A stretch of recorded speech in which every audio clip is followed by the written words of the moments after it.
Como antesala al Forensic Tech 2022, abordaremos algunos de los temas asociados al uso de la información genética y su análisis al servicio de las ciencias forenses y la innovación en la búsqueda de personas desaparecidas en diversos escenarios, de la mano de uno de los investigadores más importantes en la materia en Iberoamérica. Se trata del doctor Ángel Carracedo, de España, quien en exclusiva tuvo un diálogo virtual con el equipo de Forensic Tech 2022.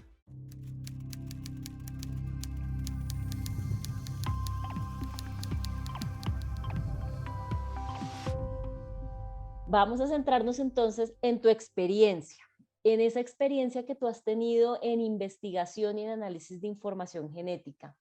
¿Tú nos podrías contar así, pues muy general, cómo esa información genética puede aportar en los procesos de búsqueda de personas desaparecidas? Bueno, han cambiado las tecnologías. Yo, claro, llevo casi más de 40 años trabajando en este mundo y ha habido una evolución continua, permanente de tecnologías. Es un campo que nunca se ha quedado quieto. Hemos pasado de utilizar proteínas y enzimas a utilizar DNA. Es muy probable, muy probable que volvamos a usar proteínas para estos casos de identificación. La proteómica tiene un enorme futuro. O sea que es posible que volvamos a los orígenes. Pero que hoy día, como sabéis, está todo centrado en el ADN. También en el ADN hubo una evolución enorme en el tipo de marcadores que utilizamos. Desaparecieron ya el uso de minisatélites y prácticamente siempre empleamos para casi todo microsatélites de cromosomas autosómicos, microsatélites de cromosoma Y, ADN mitocondrial, que para identificación siempre tiene la ventaja de que habitualmente se consiguen muy buenos resultados en muestras degradadas simplemente por el hecho de que hay más copias de ADN mitocondrial.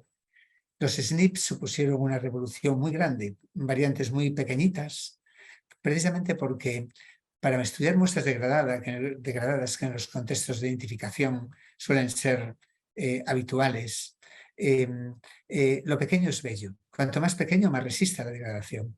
Y entonces siempre buscamos marcadores que tengan, sean muy pequeñitos, el tamaño del producto amplificado. Y es el caso de los SNPs. Tenemos cada vez SNPs en regiones del genoma que aguantan más la degradación, porque están, por ejemplo, protegidos por proteínas. Y entonces, y ya lo último, pues eso, el cambio, también la aparición de todos los marcadores que llamamos de fenotipado forense de ADN, que incluyen características físicas y marcadores de ancestralidad, que también suponen una ayuda. Y también un cambio de tecnologías. Pasamos de utilizar secuenciadores automáticos para hacer análisis de fragmento o secuenciación tipo Sanger, a utilizar cada vez más secuenciadores de nueva generación que permiten, esto ha sido una revolución muy importante porque permiten analizar muchísimas más copias, o sea, tienen una sensibilidad enorme, producen un problema adicional que son contaminaciones cruzadas. O sea que la sensibilidad es muy grande, pero el riesgo de que haya una contaminación cruzada también lo es. Pero realmente la evolución en el campo ha sido enorme y, y, y cada vez podemos aportar más cosas. La vida no es CSI, tampoco nunca sale todo, pero, pero siempre se puede intentar y cada vez tenemos más armas para poder conseguir resultados. Y en la problemática de desaparición vemos diferentes contextos, diferentes situaciones. Aquí me estoy saliendo un poquito de la entrevista, pero de todos estos contextos de desaparición, ¿cuáles te parecen a ti los más complejos, los más difíciles que has tenido que enfrentar? Vale, cuando son, por ejemplo, catástrofes que son cada vez recientes, por catástrofes o por atentados o por guerras o por cualquier situación de violencia, claro, cada vez recientes pues es habitualmente fácil. A veces no tan fácil. En el tsunami asiático, por ejemplo, fue relativamente difícil porque eran muestras muy degradadas. Pero lo más complicado habitualmente son siempre los residuos degradados, enterramientos o restos dejados a la intemperie, mezclados, donde solamente se pueden abordar con el concurso de muchos especialistas de una forma muy multidisciplinaria, donde hay que hacer un trabajo muy grande, empezando por recoger todas las muestras de los familiares o de las personas y organizarlo. Hay que tener el concurso de los antropólogos, hay que recoger muy bien todas las muestras. A veces hacen falta, dependiendo del tiempo, pues otros especialistas en muchas áreas distintas. Es un trabajo muy, muy multidisciplinar. Y hay tantos en el mundo y a veces afectan a lugares donde las muestras se pueden conservar muy bien porque hace mucho frío, porque está todo, pero en otros casos afecta a lugares donde las muestras se conservan muy mal. Ya se han tratado de destruir a propósito, por ejemplo, incinerándolas, o bien porque están en lugares donde la acidez de la tierra, la riqueza en bacterias o la propia acción de unas condiciones climáticas tremendas, pues hace que el ADN se degrade con mucha facilidad. Las situaciones son tremendamente distintas en unos casos y en otros casos. Y el contexto de desaparecidos de forma general tiene muchos matices, hay muchísimas cosas distintas. Hay otras muchísimas situaciones de desaparecidos, que es un problema muy, muy grande, cada uno tiene su problemática. Niños desaparecidos que aparecen después, bebés robados. O sea, el problema de desaparecidos es una problemática muy grande, situaciones muy diversas. Por ejemplo, en Latinoamérica hay lobbies continuamente en casi todos los países, la cantidad de desaparecidos en casi todos los países de América, ¿no? Pero imaginaros lo que está pasando en Europa, en el Mediterráneo, con desaparecidos también continuamente de gente que intenta llegar en condiciones terribles y que se ahogan y que pues aparecen restos por todas partes y que vienen además de muchos países de África distintos. Todo tiene sus contextos complejos, ¿eh? Ángel, y en esta última que tú mencionas sobre pues esta situación de los migrantes que atraviesan fronteras en condiciones súper difíciles, vemos una nueva, bueno, no es tan nueva, ya lleva algunos años, una nueva estrategia que se enfoca un poco en el uso de esos marcadores de ancestría, información genética de ancestría. ¿Qué ventajas ves de ese tipo de marcadores que podrían aportar, por ejemplo, a los procesos de identificación de las personas que desaparecen en estos contextos? Somos, por ejemplo, muy buenos en pigmentación, en color de los ojos, color de la piel. Somos bastante buenos en edad. Eso es una cosa muy importante porque podemos estimar hoy día bastante bien con marcadores de metilación la edad de restos óseos, por ejemplo, con un error muy pequeñito de menos de un año a los 18 años o de año y poquito. Y un error a lo largo de toda la vida de más o menos 3 años. Eso es una cosa también de mucha utilidad.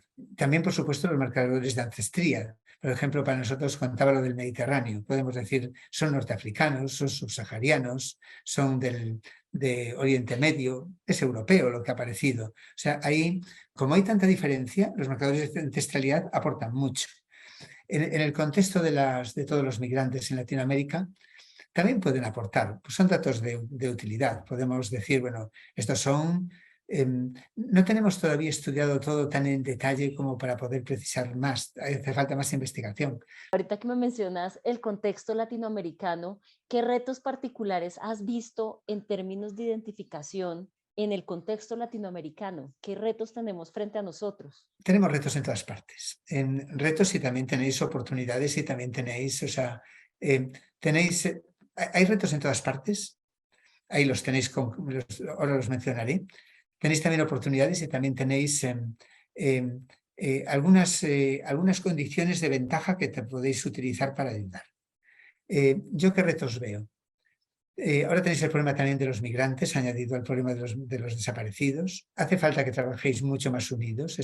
Porque hace falta bases de datos comunes de todo el mundo. O sea, tiene que haber un esfuerzo muy grande de recogida común de información y de compartir esa información. Eso es lo primero. En un contexto además de identificación con movilidad, es que es muy necesario. Hacen falta bases de datos transnacionales donde toda la información esté recogida, protegida, por supuesto, eso no es un problema hoy día, protegida desde el punto de vista ético de lo que es la información, pero hay plataformas que lo garantizan. Lo hacemos en clínica y después compartidas por todos los profesionales que después van a trabajar.